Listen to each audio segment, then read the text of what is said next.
बंधु गौरी किचन को आपण को बहुत बहुत स्वागत। आज आमे बनेइबा रोही माछर भजा। एही माछ भजाटी भारी कुड़कुड़िया होईची। सबु माछ भजा ठारो टिकिए अलगा। आशा करूची रेसिपीटी आपण को निश्चय भल लागिवो।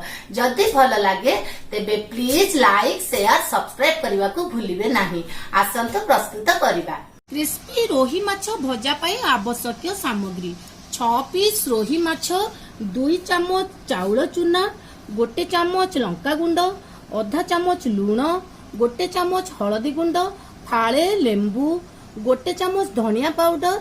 ए जो पेस्ट मु बनैची एथिरे 1 लंका, किछि धनिया पत्र, खंडे अदा, 5 कुला रसुण आउ आधा चामच जीरार पेस्ट, किछि कस्तूरी मेथी, आधा चामच गरम मसाला, 2 चामच बेसन तेल।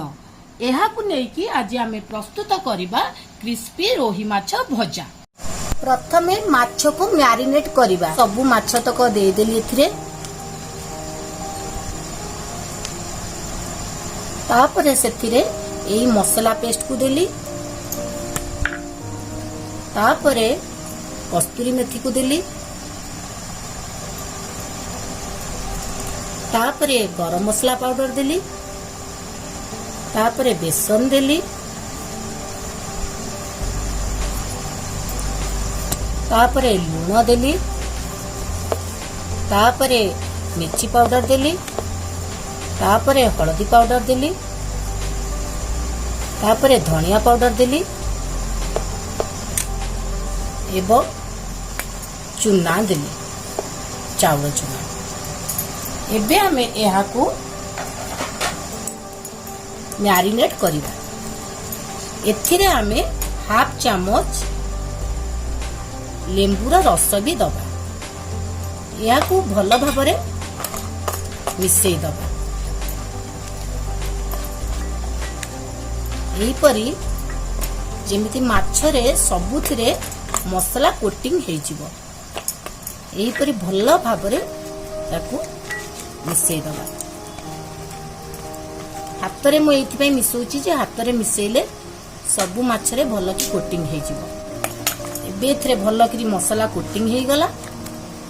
एथिरे हमें एबे 2 चामच सोरिष तेल पकेबा।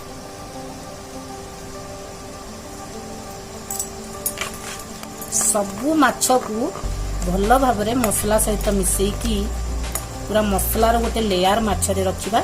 भल भाबरे मिसई दबा। मसला सब माछरे कोटिंग हे जिवो। एहा को आमे 1 घंटा घोड़े की रखी दबा। सबु माछ हमर भल करी मैरिनेट हे जिवो। 1 घंटा हे गला। भल भाबरे मैरिनेट हे जाईची। एबे हमें ताकू भाजीबा। मुए प्यान रे सोरिष तेल देली। सोरिष तेल रे रोही माछ भजा बहुत भल लागे। आपणकर इच्छा अनुसार आपण जेकोसी तेल नहीं पारंती। तेल गरम हेबाकू आमे 5 मिनिट छाड़ी दबा। तो गरम हे गलानी। एबे हमें माछ गुडी को फ्राई करबा। एही परी पूरा माछ रे मसाला को पूरा दे आराम रे धीरे धीरे रखिबा। एवं फ्लेम को मीडियम करिबा। एहीपरी आमे 2 पीस माछ को फ्राई करबा। 1 मिनिट परे माछ को लेउटे दबा। देखंतु